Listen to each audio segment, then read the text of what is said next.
if we know what we would die for, what are the principles that are more important than life to us, then, God, there's so much less grip of the fear. Because if I've thought through, like, I would die for this, then what can you threaten me with? And so I think that's one of the things I got from studying these dialogues, to try to understand, like, how do I want to be in this situation that we're in?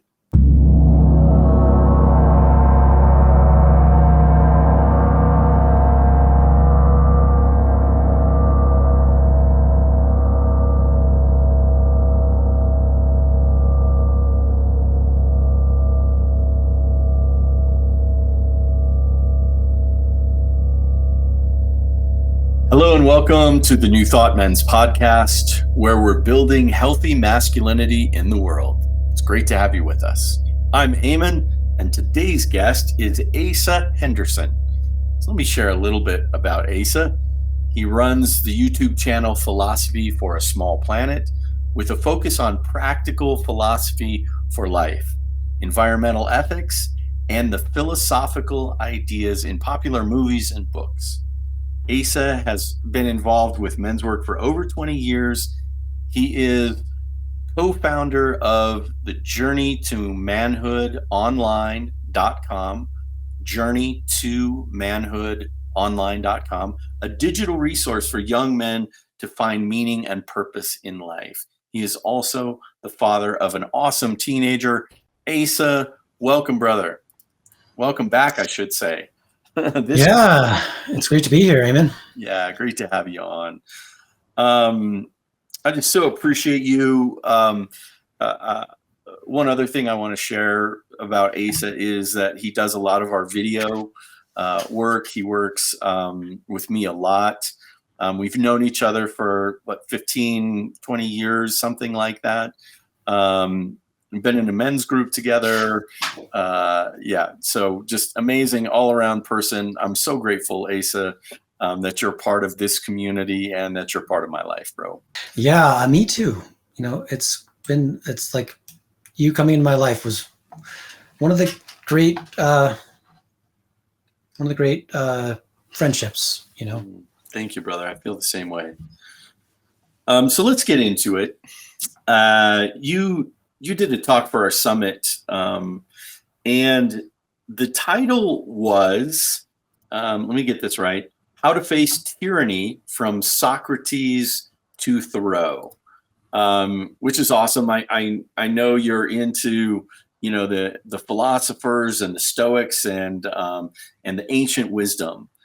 So I'm so glad to have that voice in our summit. And I think this one is just poignant. It's where we're at kind of right now, unfortunately, as a country of the United States, and everyone's kind of watching kind of some of what looks like craziness. I think I wish I were watching it from the outside, but unfortunately, we're watching it from the inside. Yeah. And so let's go ahead and just start out with Socrates, because that's where you kind of started, and then we can talk a little bit about Thoreau, and then there'll be some other stuff in there. But so Socrates was kind of that. I mean, he's most well known for the Socratic method, obviously named after him, for asking kind of those foundational questions and then just allowing the person to go ahead and explain themselves. And he stood up to tyranny, and it ultimately led to his death.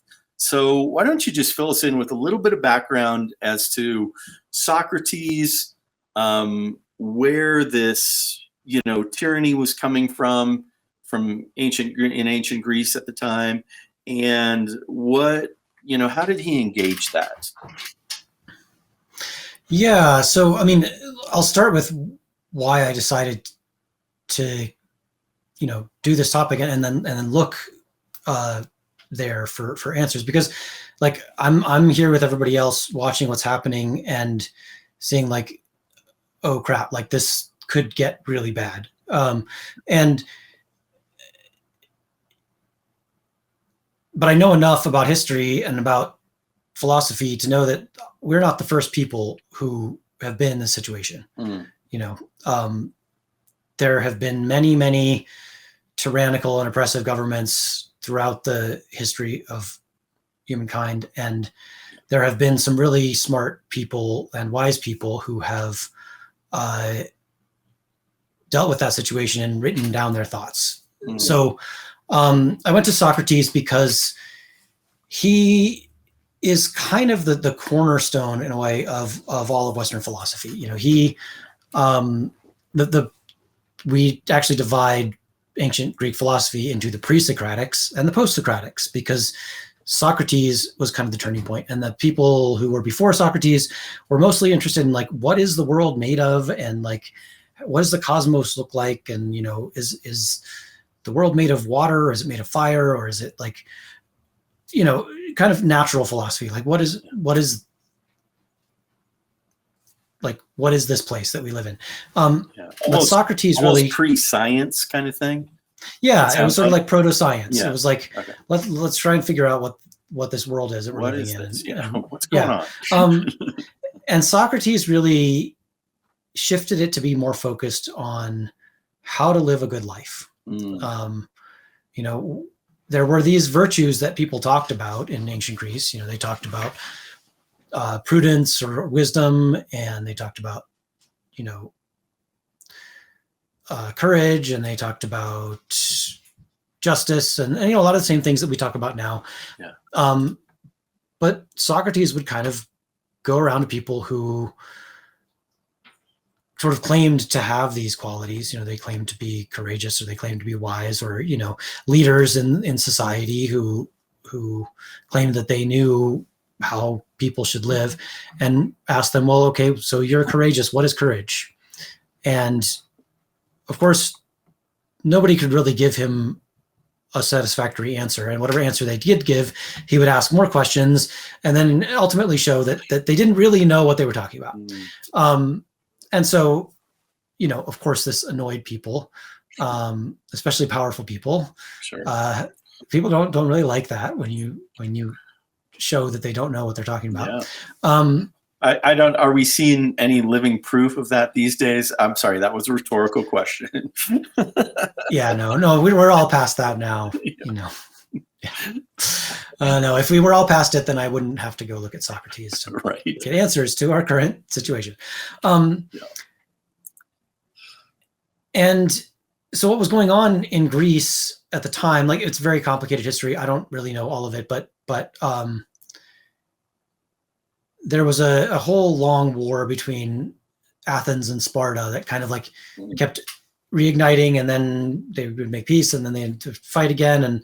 And at the time that Socrates was executed, Athens had lost the war, and Sparta imposed the government of the 30 tyrants, which were 30, I guess they were Athenians, but Sparta kind of like put them in power. And they were pretty violent and repressive. And I read somewhere that they killed 5% of the population of Athens. Wow. So yeah, pretty brutal. So luckily we're not there now. Like, it's nice to have some perspective that things could actually be even quite a lot worse than we have them currently. Yeah. But we hope it doesn't get there, and that's kind of why I wanted to look like, what can we do to make sure that things don't get worse than they are now. Yeah, this is an important conversation right now. Absolutely. Mm-hmm. Yeah. And then, you know, the post-Socratics, after Socrates kind of like made this turn towards ethics and towards what does it mean to live a good life as a human being. There were kind of four schools that branched off of that after Socrates. There was Plato, who is the main person that we know about Socrates through. Plato wrote down a bunch of dialogues that starred Socrates, and some of them, it seems like, are more likely what Socrates was actually saying, and some of them are more Plato using Socrates as a mouthpiece. But Plato was more interested in kind of like a certain kind of metaphysics of like, what are the basic realities of like justice and courage. And so Socrates would ask these questions. And so Plato got really interested in like, what are those things? And he came up with the idea of the Platonic forms of like goodness and truth and justice. And he kind of spawned a more mystical school. And then there was the skeptics who really focused on this idea that Socrates had, that I don't know. The only thing I know is I don't know anything.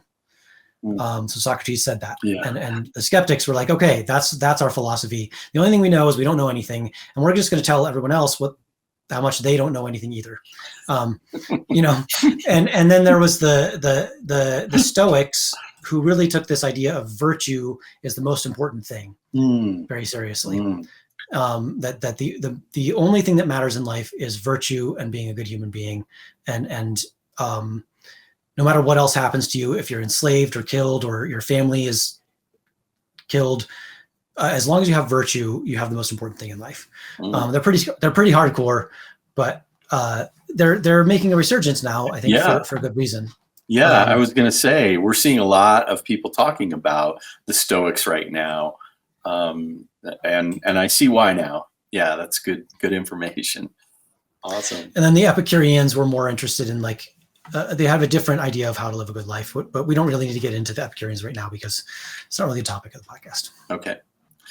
Sounds good. Well, tell us a little bit more about Socrates and kind of, his ideal, of standing up to tyranny. I know that his trial and imprisonment and ultimate death, was him standing up and living by that principle of like, hey, here are my virtues. I believe in, this state. I believe in, our country. I'm going to stand up for that. And that's the greater thing to be of service to, even if it means my death. I was like, okay, that is commitment. Yeah. Well, and one thing that Socrates and Thoreau have in common is really valuing the voice of conscience. Thoreau actually uses the word conscience. Socrates has a different way of framing it, but he said that he received divine guidance. Basically, he had a god, or in Greek, a daemon, which is different from a demon. It's like a spirit that would speak to him and would tell him. He said it didn't tell him what to do, but it would tell him what not to do. So it would tell him when something wasn't the right path. And I think a lot of people would recognize that we also have some kind of inner voice. Yeah. I definitely have noticed that, and it takes some effort to tune into. It's not like, it's important, I think, to make a distinction between the true voice of conscience, or the true voice of genuine moral principles, and common sense, or like our programming. Yeah. Like, we might agree with a lot of our programming, but it's still programming, and it's not the same thing. Yeah. There's a strong pull that human beings have to go along with what people around us believe and think and say, and it takes a good deal of effort and thought and even meditation and courage to really listen to that inner voice of conscience and act on it.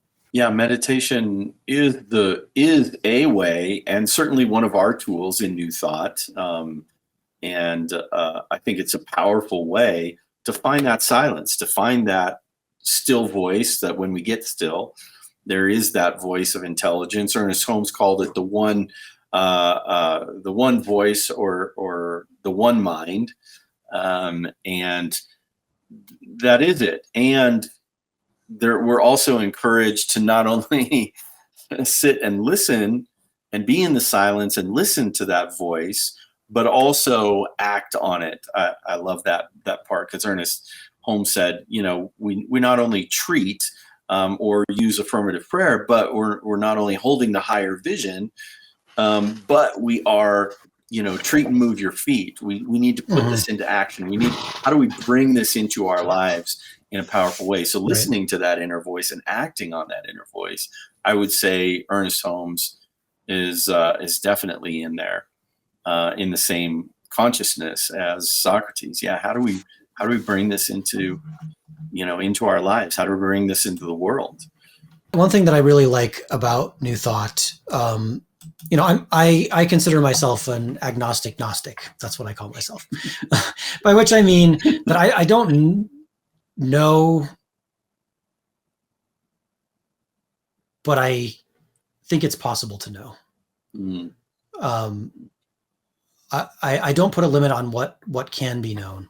And I think that through inner exploration, we can discover truths about what's out there metaphysically. But one of the things I like about New Thought is the focus on thought and how much we shape. So I did a meditation that's available in the New Thought Men's community, which is about going behind the point of awareness in our minds. And I actually based this meditation on Plato's allegory of the cave, where you have people. The allegory of the cave is that the people are just sitting there looking at these shadows on a wall, and they think that's reality. I hope you're enjoying this podcast. To connect with our community of like-minded men and access our full library, including summit talks, meditations, podcasts, weekly online men's groups, and so much more. Become a member today at newthoughtmens.community/membership. And now back to the podcast. So this is us. This is us in the physical world. Like the things that we're seeing, that's the shadows on the wall of the cave. And if you turn around, then you see that actually there's a fire in the back of the cave, and there's people with like shadow puppets, and they're casting these shadows on the wall of the cave. But then that's not actually the reality. The reality is you walk past the people with the shadow puppets, past the fire, up out of the cave, and then you see the actual world. And then there's even a further step beyond that, which is that. So that actual world is for Plato, it's the world of the forms, of the ideas, the basic ideas that are kind of like in the mind of creation. You might say. I don't know if he would say it that way, but and then you look at the sun.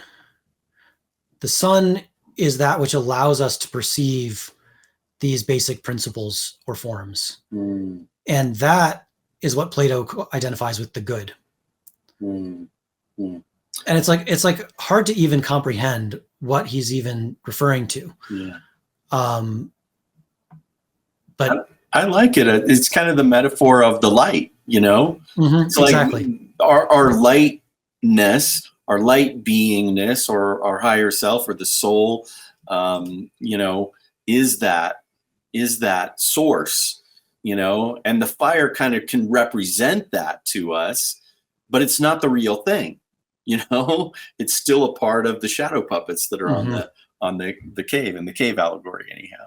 Yeah. So yeah, the sun is kind of like the light of consciousness. That and you could even say it's the light of consciousness in the mind of God, or the mind of creation. Nice. Like it. And I was going somewhere with that. I'm trying to remember where I was going. Okay. But when I did that meditation myself to kind of try it out before I gave it to a bunch of people, I had this experience that, wow, there's this tremendous potential, this tremendous power behind my awareness. And when I think, I'm shaping that power. I'm shaping that potential that I am every time that I have a thought. That's our creative. How I would phrase that as a New Thought person is that is our creative essence The reflectivity of the cosmos is how I refer to it. I'm not a big God fan, so I don't use that very much. But the creativity of the universe is reflected in us through our own thoughts, through our own feelings, and through our own expression, just like the cosmos creating all of these universes and galaxies and planetary systems, and then suns and planets that may have, like Earth, people on it, and conscious beings, and animals and plants, and all these amazing, incredible things that we're a part of. So, that is, and in that world, we get to create, we get to practice what the cosmos is practicing. So it's almost this microcosm, macrocosm experience of the reflectivity of our creativity is reflected because the cosmos is a creative place, and we come from this creative source, and that through those thoughts, through our actions, through our feelings, through our intention, through all of that, we are manifestors, we are creators. And so we are all creators on that level. So that's the new thought kind of thing. We are creators. Yeah, and when I use the word God, I mean something different than most people think of when they hear it. So I tend to avoid it. But yeah, everybody has a different perception of God. That's why I don't use it.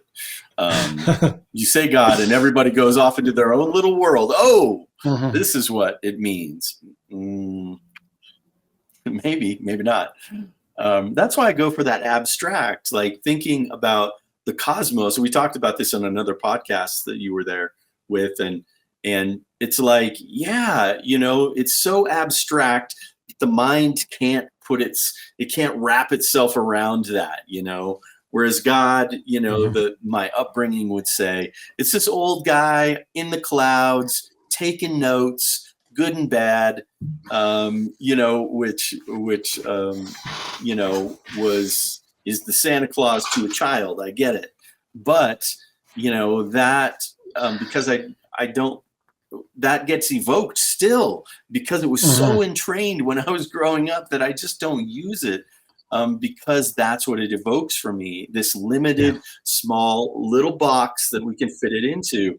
And the cosmos being, multi-universes and multiverses and all of this thing that we can't even conceive our galaxy, much less our universe, much less the multiverse, much less everything in existence that cosmos really represents. So for me, it's a great way to stretch my brain. It's a great way to think about it in the sense, and I love how the native peoples talk about it, is the great mystery, because it should be that mystery. There should be the unknown part of it, to know everything.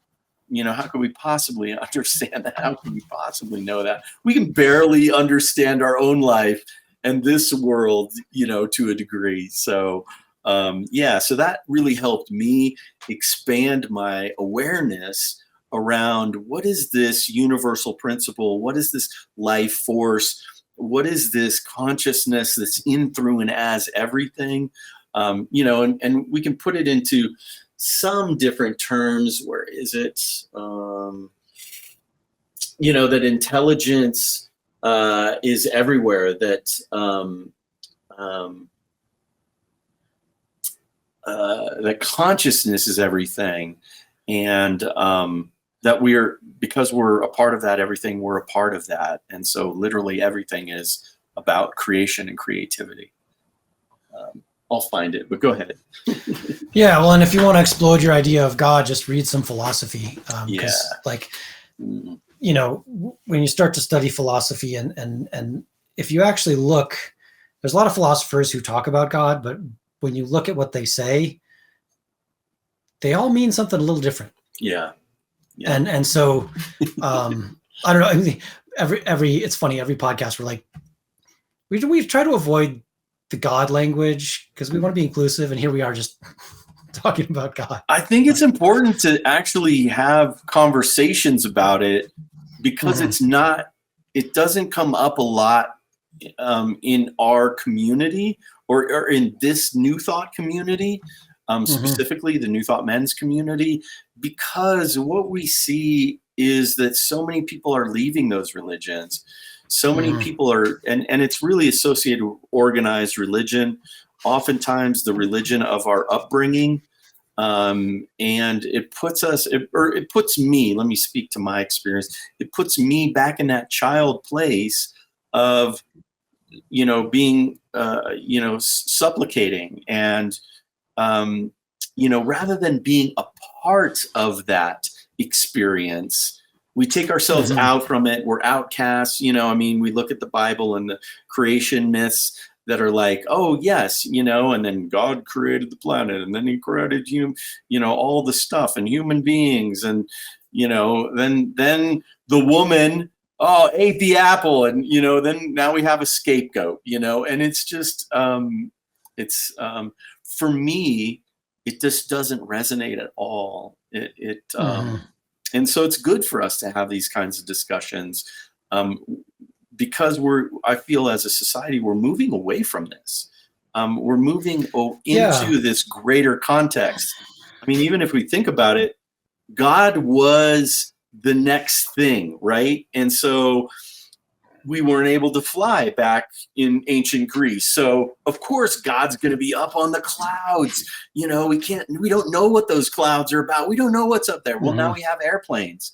Now we have, spaceships, so now God is becoming this, for me anyhow, has to become this bigger thing than, it has to be the cutting edge of our consciousness. And so really when people say God, we're living in 2000 years ago.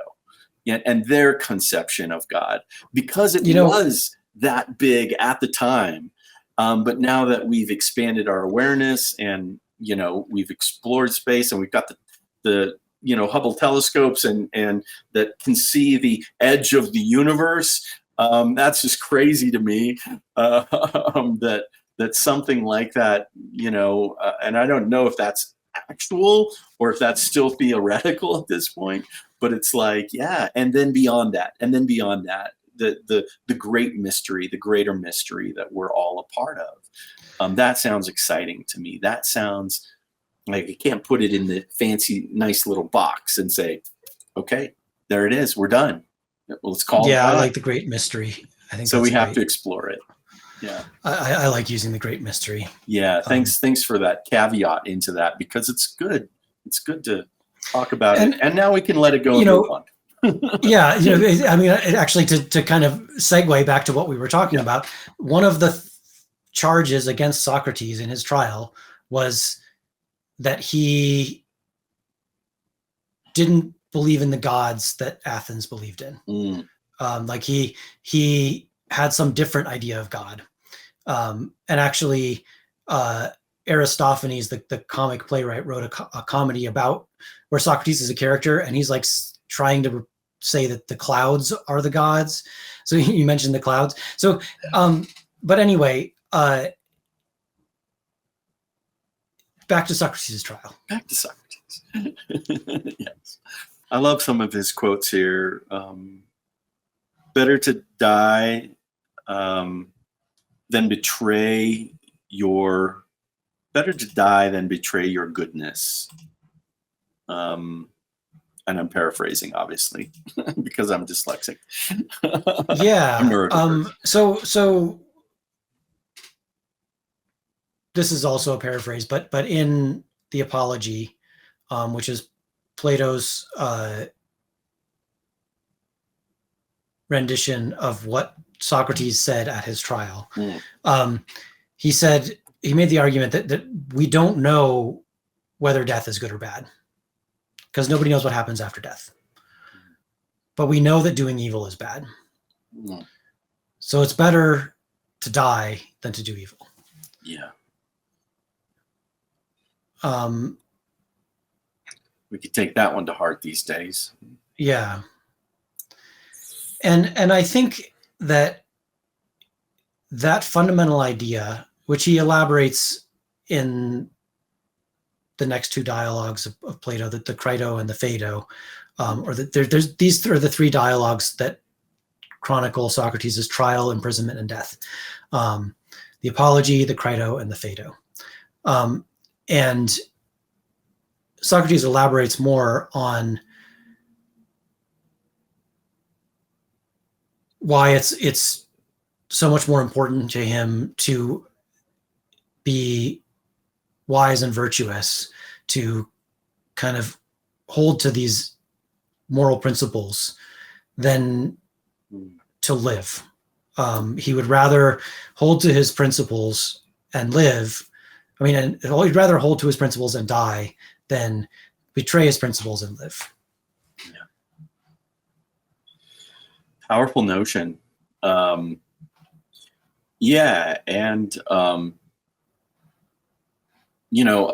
I guess one of his philosophy, like the unexamined life is not worth living, stressing the pursuit of knowledge and virtue as the path to the good life. Love it. Love it. And, we're so, in New Thought, we're so focused on the good because that's what we want more of. And to examine what are our values? What do we believe?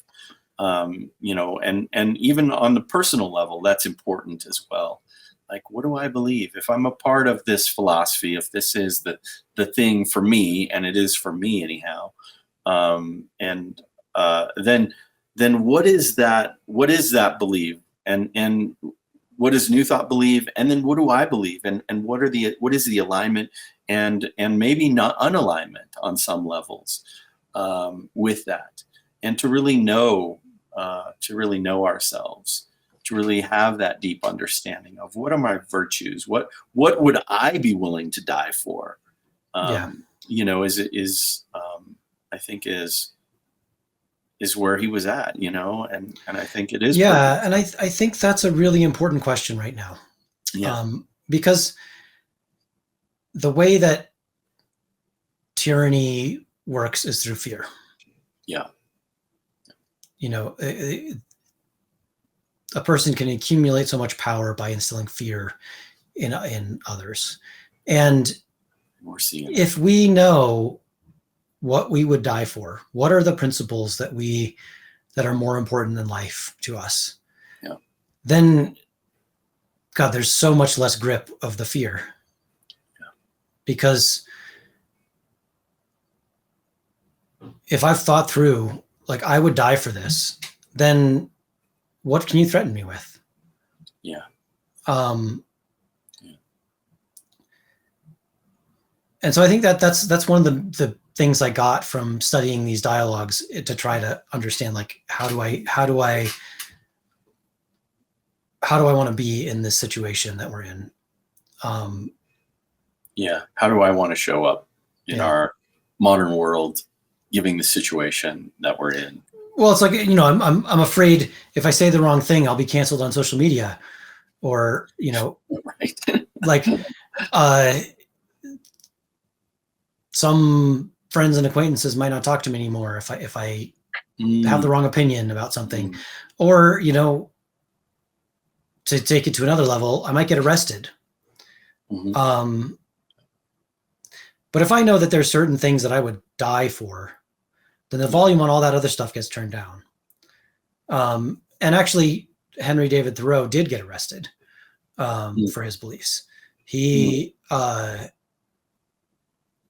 refused to pay his taxes because he didn't believe in supporting a government that allowed slavery. And also, the government was currently at that point in the midst of a war that the U.S. started with Mexico, basically to take most of the Western United States was taken in that war, Mexican-American War. Yeah.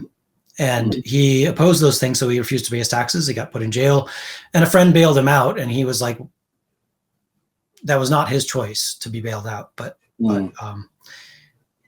he wrote in Civil Disobedience, he wrote about this whole episode and why he did it. And it's very powerful to read, especially right now.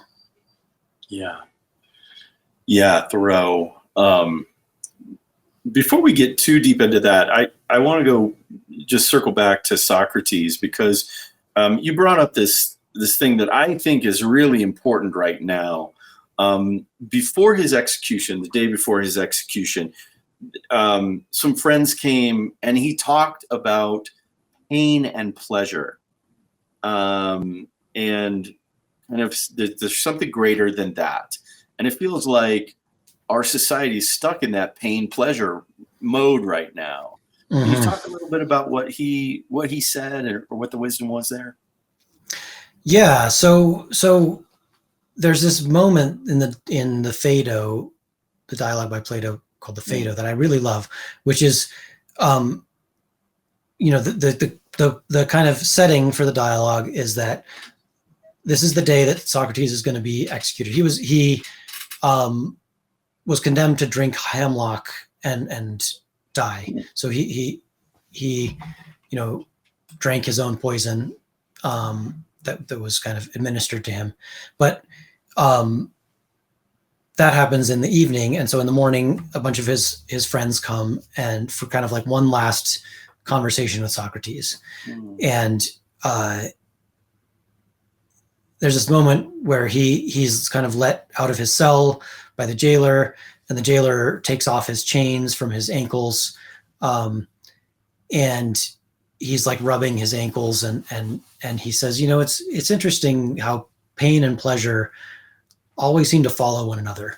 It's as if they were joined at the head, like they're two brothers who are joined at the head, and the gods weren't able to separate them, because every time you get pleasure, pain is going to follow, and every time you have pain, pleasure follows.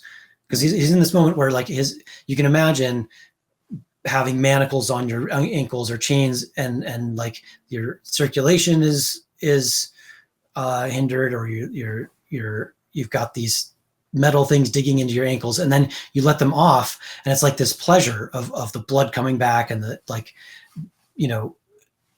and so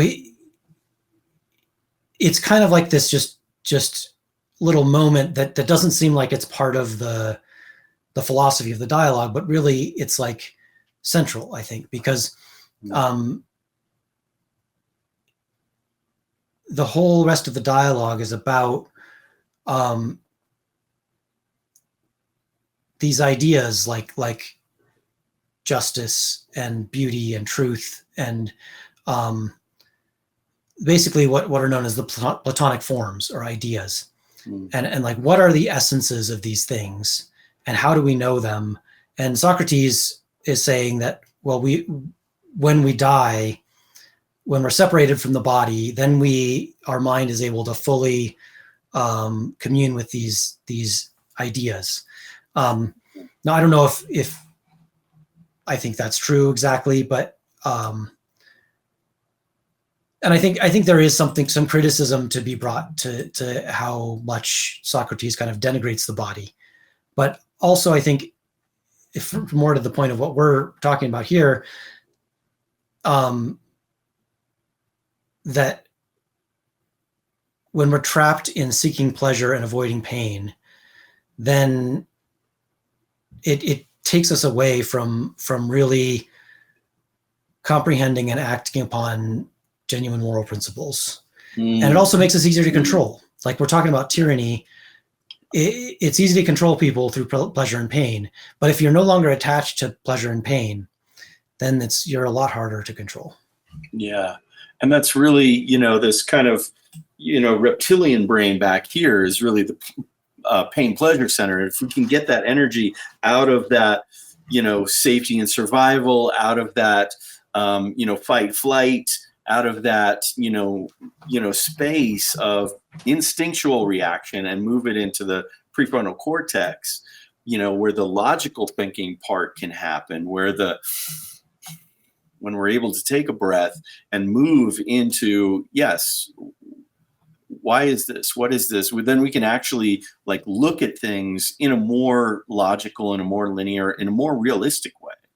And not to mention, the pineal gland, and looking at it from that spiritual perspective. That's the metaphor of the third eye, is being able to see it from that that almost what you talked about in your meditation is going to that observer, and going, oh yeah, okay, let me see it from a detached place, from I'm not a part of this body, or or witnessing what's going on in the body, or witnessing what's going on in the reptilian brain, or even the thinking brain, the prefrontal cortex, to have that unique perspective of pulling back and seeing it from a very different place, and the allegory of the cave that we talked about. Yeah, and when we move from the reptilian brain or the lower brain into the prefrontal cortex and a more integrated brain state, it's not just more logical, but it's also more compassionate. Yeah. We're able to have more compassion for ourselves, and we're able to have more compassion for other people, and we're able to be more inclusive with our compassion as well. Yeah, I was just looking up, Socrates believed the soul is immortal and is the true essence of a person, separate from the body. So he had that kind of disconnection, almost from the body, like there is something greater here going on. And I kind of like his perspective on that. I think it aligns with New Thought to a degree, or maybe even to a large degree, not knowing the full understanding of what he did believe. But us believing, hey, we're lucky we get to inhabit this physical form, and we are this more subtle body. We are this consciousness. We are this spirit, if you want to, or soul, that has moved from maybe body to body over time since the beginning of creation, that we've been around for a long time. We're a part of that Big Bang. In fact, the Big Bang is what really was like the dispersion of the one into the many, and that allows for individualized experience, and that informs this divine understanding to be able to have this diversity of experience. So we were experiencing one thing, oneness, wholeness, all of that. Well, what would it be like to experience diversity? And then boom, here we go. If the Big Bang, happened because of a rise in consciousness or something like that, that the oneness consciousness wanted to be the many consciousness to fully experience all of the experience of that was possible in the newly formed cosmos. But I digress a little bit. Squirrel. I want to talk about your upcoming book, the 3 criteria for moral principles that you went through in the book, or will go through in the book when it's done. Abstract, the 3 criteria for moral principles: abstract, universal. Okay, you're gonna have to say something. All right. Yeah. So abstract, universalizable, and inclusivity. and inclusive. Yeah. So the book is about how to use ethics to tell stories that change the world. So it's a book for writers, people who write stories, who write fiction, and because I think stories are really how, I love philosophy, but stories are how we really pass on our ethics. And it's like parents don't read their kids Aristotle when they're going to sleep. They read them storybooks, and the storybooks are, all of them have morals. For most of the storybooks for little kids, they have a moral, and humans learn through stories. So in trying to help writers kind of understand the ethics of their characters and the ethics in their stories, we kind of created these 4 different dimensions of an ethical principle. And so those 3 are abstract, meaning, so saying, don't shoplift at the corner store. That's very concrete but stealing is bad is a little more abstract. Oh, gotcha. Okay. And freedom is very abstract. Truth, like these kind of things that we think of as basic moral principles, care. And I think abstraction is important because it helps us build bridges. Because like take the example of freedom, that can be interpreted very differently on the right versus on the left. Like on the right, they talk about the right to bear arms as freedom to own a gun. On the left, there's freedom to get an abortion. And people disagree very much on which freedoms who should have, but like they both believe in freedom. And I think I'm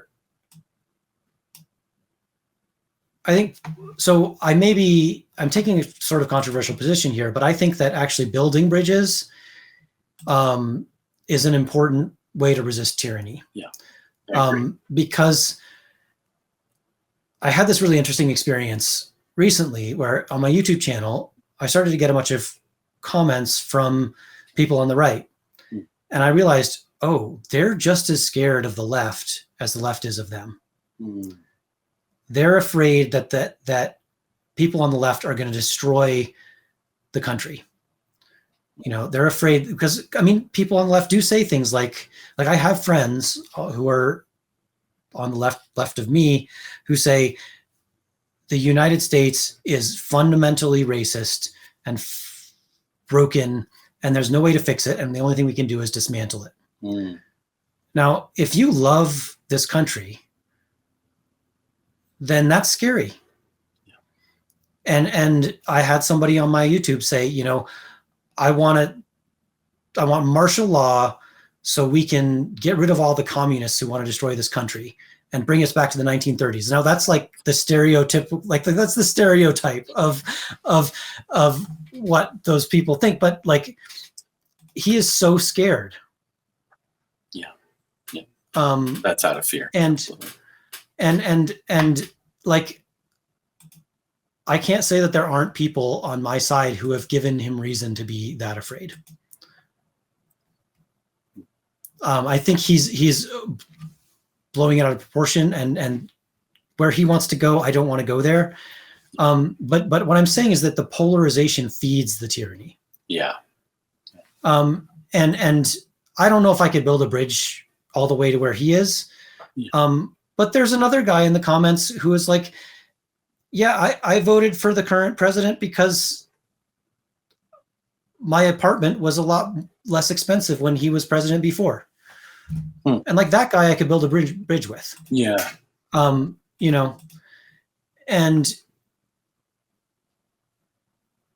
I think that building those bridges shows that there's not as much to be afraid of.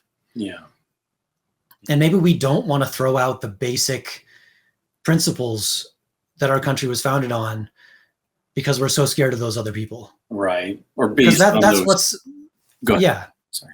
Yeah. That's where we're at is like, are we willing to throw out the basic ideas of equality and, life, liberty, and the pursuit of happiness and freedom of speech? Like these basic things that most Americans can agree on, those basic moral principles. Some people are willing to throw those out in order to win against the other people. Because they're so scared. And so to get back to abstractness, like when we go to the abstract moral principle of freedom, then that allows us to build a bridge. Like I believe in freedom, you believe in freedom. And we don't want to, do we want to sacrifice that? For the sake of winning on the more concrete things. On the small things, we're sacrificing the big thing. Beautiful Asa. Beautiful Asa, bro.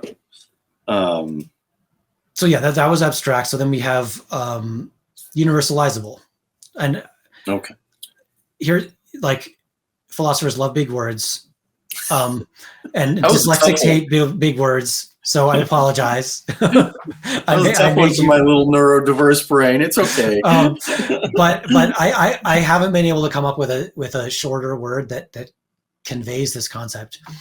And it goes back to Immanuel Kant and his basic contribution to ethical philosophy is what he calls the categorical imperative. Another big word, don't need to remember that. But it's the idea that any true moral principle is something that would work if everyone did it. So, example that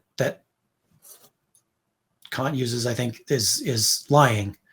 Like if everyone lied, then lying wouldn't work anymore, because lying only works when someone believes that what you're saying is true. And if everyone lied, then no one would believe what anybody is saying is true. So if you're like, well, I'm just going to lie in this situation because I feel like that's going to be a better outcome in this situation. But if you think about what would happen if everybody lied, then you can't will that everyone would act according to that principle. Whereas everyone telling the truth might get a little awkward sometimes, but you could imagine a world where everyone tells the truth, and that might actually be a better world. And then inclusivity, which is where I think people get tripped up. Like we are naturally a tribal organism. I mean, that's, you might not believe that, but I kind of do. Like, I think that we developed as a way of surviving. We create groups, and like, this is also where all of these moral principles are born, is in the group. Like, how do we collaborate as a group? But we develop them in the context of small groups, and where other small groups might want to kill us and take our stuff. And so it's easy to be kind of insular in how we apply our moral principles. We can be like, voting is good for white property owning males. And I mean, that in fact was our society, our history. The United States. Like, we have these beautiful ideals of life, liberty, and the pursuit of all happiness, and all men are created equal. And then we didn't include even all the men. We only included the white ones who own property. And this kind of gets to what story do we want to tell about the United States? Like, do we want to, like, at the beginning of the United States, we had those principles, and we had a huge amount of institutionalized racism. And we have a debate going on in our culture right now of which of those things is more fundamental. Is the racism more fundamental, or is the principles more fundamental? And a point that I brought up in my talk is, if you believe any of New Thought, like if you think what we think matters and has any influence on what the world becomes, if you think America is a fundamentally racist country, what world does that create? Like, I understand why people think that. If you look at our history, there's a lot of racism in it. And there's still a lot of racism now. And that needs to be dealt with. But if you have the thought, and you speak the thought, and you share the thought, America is fundamentally racist, what does that create? Creates divide. It creates disconnection. It associates us with the worst case scenario, rather than how do we find this greater case scenario, which is equality for everybody. Exactly. And I mean, for sure alienates a lot of people, not just on the right, but in the middle. But it also, it kind of locks us in a way. And I think that, so Yuval Noah Harari in his book Sapiens says that like countries are just ideas that they're stories that we made up, like, and are continuing to make up. So what story we make up about our country is what our country is. And so do we want to make up a story that our country is irrevocably and fundamentally racist, or do we want to make up a story that our country is fundamentally about these moral principles that it was founded on? And it has fallen woefully short of those moral principles, you know, in many ways and many times throughout our history. But those moral principles are what is fundamental. Because ultimately, like, there's no right answer to that question about what is fundamental. It's just a story that we're creating. But I would rather create the story that the moral principles are fundamental, and then that empowers those principles to create more equality, to create more freedom, to create more, pursuit of happiness, to create more happiness. An opportunity for everyone. And that's not saying that we can't have the conversation that says, hey, that's racist, or this is racist, or was I brought up in a society that, models in movies and in all of this stuff, where a black man is the bad guy. I grew up in the 80s, 90s. I mean, that was kind of, there are exceptions, of course. Or the first one to die in the horror movie. Right. All of those either expendable or a buffoon or a bad guy, or like there were certain stereotypes that kind of you had to be in. It's not saying, we're not saying that, we can't have these conversations, but I think it is like is that our foundation? What is the foundation? Oh, we're fundamentally racist and that's the foundation?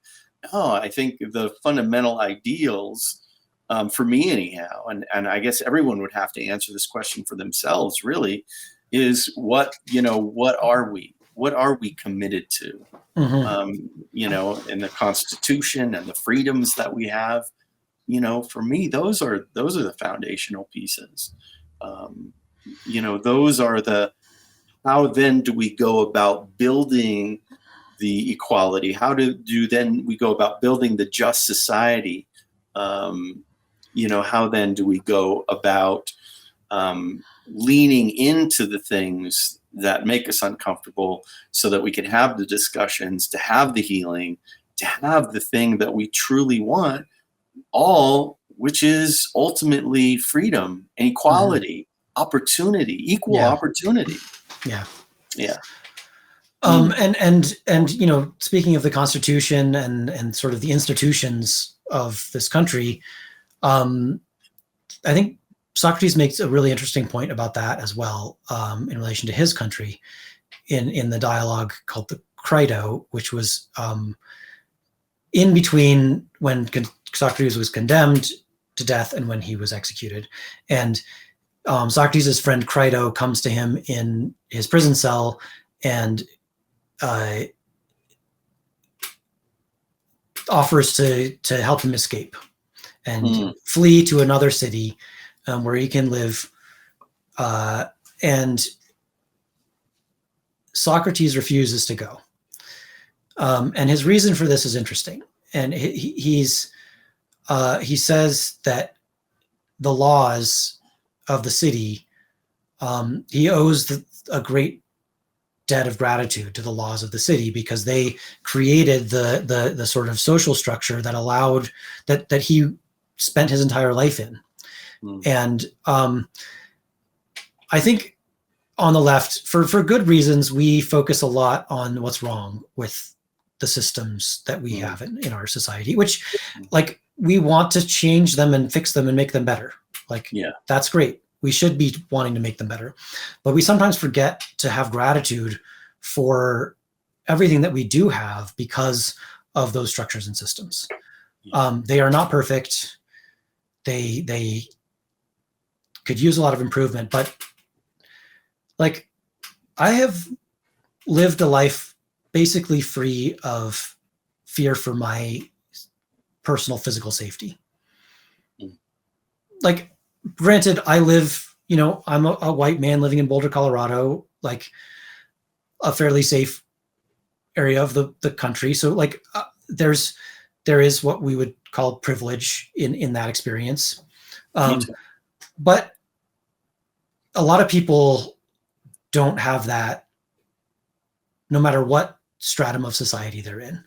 Like there's places in the world, and especially like there's places in the world where in order to have that physical security, you need to have like locks and armed guards. And even then, like if you leave your house, you have to fear for your life. And if you look at human history, like there's a lot of stuff that's happened that's like a lot of scary things. And so granted, the goods that our society creates are not evenly distributed. And that is something that I genuinely feel needs to be fixed, needs to be changed. But I think it's good to have some gratitude for the institutions that we have and the fact that they are able to change. We have the ability, like hopefully we still will in 3 years, but we live in a society that has institutions that can change without a huge amount of violence. And so I think we should be grateful for that and take advantage of that. Yeah. I mean, when we're talking about, I'm sorry, I'm switching over to Thoreau a little bit here, but I think this is a good point to switch over to Thoreau. Yeah. Okay. What makes a man is following his conscience, and his book Civil Disobedience, and you mentioned, he really followed that and got arrested because, hey, I don't believe in this, so I'm not going to support it financially. But he also inspired, so many people, Martin Luther King, Gandhi, so many people who wanted to make a difference, and especially for, MLK and Gandhi in our tradition, we really honor those men that brought this idea forth of not only, having civil disobedience, standing for what we believe, but not willing to do violence to do it, violence to others, and to really stand in that power and that strength of saying, no, this is unacceptable. And I'm not going to hurt you. I'm not going to kill you over it, but I'm going to stand, even though you may try and kill me about it, over it. And for us, I think that is one of the amazing things and the powerful things, looking back at those two individuals and the movements that they created, and why that's so powerful. Because sooner or later, our humanity comes in and goes, oh my God. There's just this one scene in the movie Gandhi, it was just so powerful when they're walking in rows, and the next row comes up, and the next row comes up. They're walking into the salt factory, and they're just beating them with batons. They're just like beating them and throwing them off the road, and then other people are taking them to go bind the wounds, and then more, and it's just showing the degree and the amount of violence that's going on, and and even when Gandhi had the upper hand, he said, no, we're going to support, we're not going to hit the UK, when they're down, when they're at war, just so we can win. Instead, he said, no, let's not do it right now. And then they finally had their moment in the sun where it was like, yes, okay, I'm going to, my suffering, my me fasting and not eating food until we are free, and then all of a sudden, this beloved figure changed everything. And, the society, they finally realized the cruelty that they were inflicting, and said, okay, we give up. Now, I want to be a part of that kind of a movement. Like, even if it means me getting hurt or me dying. Not that I would want that. I mean, I enjoy life. I genuinely love life. But this conversation is really inspiring me and saying, yeah, what am I really standing for? What do I really believe? And am I willing to die for it? Yeah, I really am. This philosophy, and I'm not willing to kill for it. Yeah, so that's actually the fourth dimension of a moral principle that we talk about in the book, which is enforcement. Like, so we talked about universalizability. Like, if you think something's a genuine moral principle, you think everybody should do it. Yeah. And like, we kind of live in a culture right now where it's like taboo to say everybody should do something. But like, that's what a moral principle is. It's like, yeah, it'd be great if everybody did this. But then you have the question, well, what am I willing to do to get other people to do it? And what am I not willing to do to get other people to do it? And I think you're absolutely right. Martin Luther King and Gandhi are great examples of both really focusing on genuine moral principles and also having a limit to what they're willing to do. Because you don't want to betray your principle in trying to advance your principle. Yeah. Right. Right. Like, and Martin Luther King, I think, is a great example because he called on those principles that were at the foundation of the United States. Like in his "I Have a Dream" speech, he says, when the writers of the Declaration of Independence and the Constitution wrote the words, "We hold these truths to be self-evident, that all men are created equal and endowed with the inalienable rights of life, liberty, and the pursuit of happiness." This was a promissory note written to us that we are now going to, we are calling this due. We're going to make this true. I obviously don't have the quote in front of me, so I probably got some of it wrong. He said, yes, black men as well as white men. But he was calling on those principles that he knew most Americans shared. And that was part of the power of his words. And then he put it into action. And they went out and they marched and they endured horrible treatment and violence without using violence in return. And that was part of what shifted the consciousness of the country. People watching that on TV and being like, this is not okay. And so, sorry, go ahead. Yeah, so I think he's a model for how to resist tyranny. It's making sure that you know what those principles are and that you're not willing to compromise or sacrifice the principle for the sake of the principle. Right? I mean, there's another phrase that's going around in my circles that I really can't stand, which is by any means necessary. And that's another one of those things that scares the other side and makes them be like, okay, well then we're going to do it by any means necessary. Right. It just keeps escalating. I don't believe that. I believe it's very important to distinguish your ends and your means. And I think it's important to act from a principle, and acting from a principle means you don't violate the principle. In your own actions. Absolutely necessary. And we're there. Like we're right there. I feel like, the civil rights movement and, really we're at another level of that. We're at a time of change where the old wants to keep it, hey, this was the way it is. And the new is really coming in, and ultimately we can't stop it, I think, because of the consciousness around it and the readiness, especially of future generations. I'm very hopeful with their how they're showing up and who they are and what they're representing. It doesn't look the same, but this is a time of huge change, and it really is necessary. It's necessary for us to, like you said, fulfill that promise that all are created equal.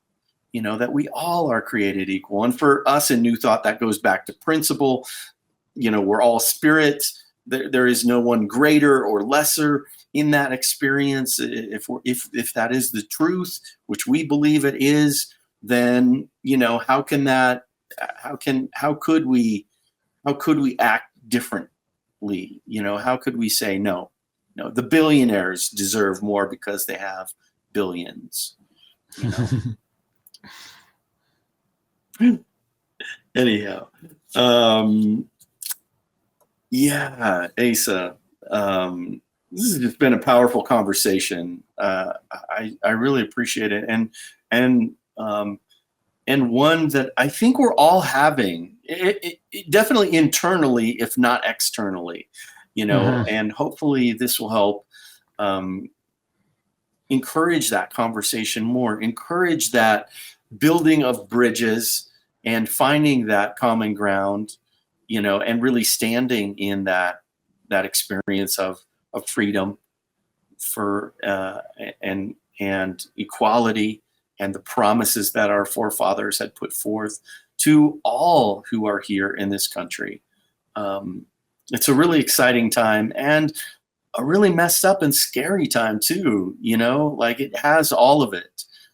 And what I know about change, being a person who has had a lot of change in my life, as everybody has, lovingly or welcomingly or not, oftentimes change with me tends to come with claw marks of no, and then, oh, wait a minute, this is something better. A little bit of kicking and screaming. Right, kicking and screaming, exactly. And that's what our society is doing right now, kicking and screaming. Hey, we want to move away from these old models that no longer really serve. No, wait a minute, we don't want to lose those models, and specifically around masculinity and what makes a man, what makes a real man. It's no longer our ability to defend the community from the saber-toothed tiger. We are in a much more nuanced experience of who we're becoming, and much more complex. And it's not an easy transition. I think in some respects, we've never seen a change like this happening. And, like you said, in other ways, we've seen this throughout the experience of the human condition, change that happens, and the rise of tyranny and dictators and, all of these things. And so let us, engage that roadmap that has been put before us from these wise people like Socrates and like Thoreau, to be able to stand in our power, unified under those foundational principles, and not to lose those foundational principles because of this small caveat, because of this small thing. And that's not saying we can't have conversations around these small things to me, but maybe they're huge things to others. I understand. We all have different opinions. But how do we come together as a people and as a country and as a world? I mean, this is not the only crisis that we're going through. I know you're very much like myself, an environmentalist. And, how do we deal with climate change? How do we leave a better world for the future? You have a teenage son. I know this is high on your list of priorities, to be able to see, what can I do about that? And I love that, you engage that, and I engage that in my own ways. And I think everybody engages it in their own ways. Whether they're like, no, I don't believe in it, we're kind of seeing, science says, and we're kind of seeing the outcome of this. So, whether you believe in it or not, it's happening. And then how do we solve this? How do we, find a better way, find a new way so that future generations can flourish even greater than ours, which would be lovely. That's what my hope, anyhow. Well, yeah, if you want an answer to that question, you can join the membership and look at my talk from last year, because that's what it was on. Yeah, join our membership. Absolutely. We have over 100 videos that are just incredible. There's so much that you get by becoming a member of the New Thought Men's community. So if you're considering it, definitely look into it. We'd love to have you be a part of our community, and not like an arm's length part of our community, but genuinely welcome, and be a part of men's groups that we have, both in centers, in New Thought centers, and also online. We have so many different options for having these kinds of conversations in a safe space that really encourages that. How do we engage this evolution, this spiral upwards that we're working on? Which brings me to my final question for you. What does divine masculinity look like in the 21st century? Speaking of spiraling upwards, what wisdom do you have to share with us, Asa, on what that can look like and how we can show up for that? Well, the true honest answer in Socrates fashion is, I don't know. But I will attempt to give an answer that guys can take with them and play with and see if it makes sense, see if it resonates. I think, I could go with Thoreau's answer, which is that, I don't think he says it in exactly these words, but that what makes a man is following his conscience. Because kind of my working hypothesis is that tyranny can't take root when everyone is following their conscience. Yeah. And again, conscience is not the same as what your tribe thinks, right? So if you're on the left, conscience doesn't mean just following what everybody else on the left is saying. If you're on the right, conscience doesn't mean following what everybody on the right is saying. Like, even if the other side is doing something you think is really bad, conscience, it takes work to clarify what are your true moral principles, and are they genuine moral principles? And then it takes even more courage to actually act on them and speak from them.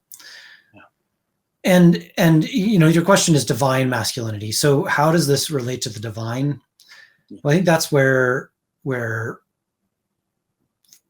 Plato comes in, where the what Socrates has to say in the Phaedo comes in, which is that these principles are kind of a ladder towards oneness, towards unity. Because when you get to that abstract, universalizable, inclusive principle,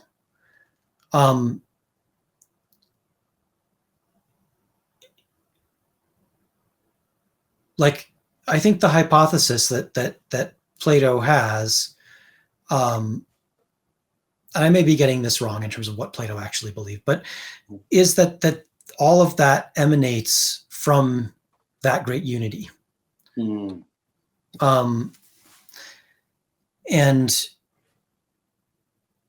fundamentally, I think morality is about a recognition that we're all one.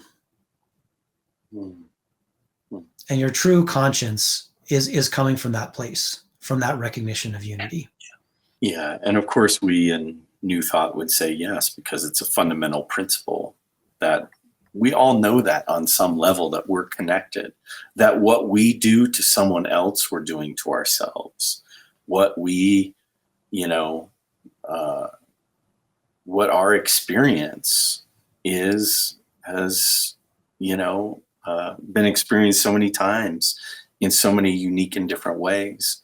The struggles, the pains, the challenges, the successes, the joys, that we have evolved as a humankind because of this oneness, because of our interconnectedness. The idea of that rugged individualism is how we have created this society. The American society is kind of almost silly, because you can't do anything by yourself. We're so interconnected, and we're seeing this. We're actually seeing this right now, with our dependence on all the foreign goods, with our dependence on everyone else and everyone else's dependence on each other.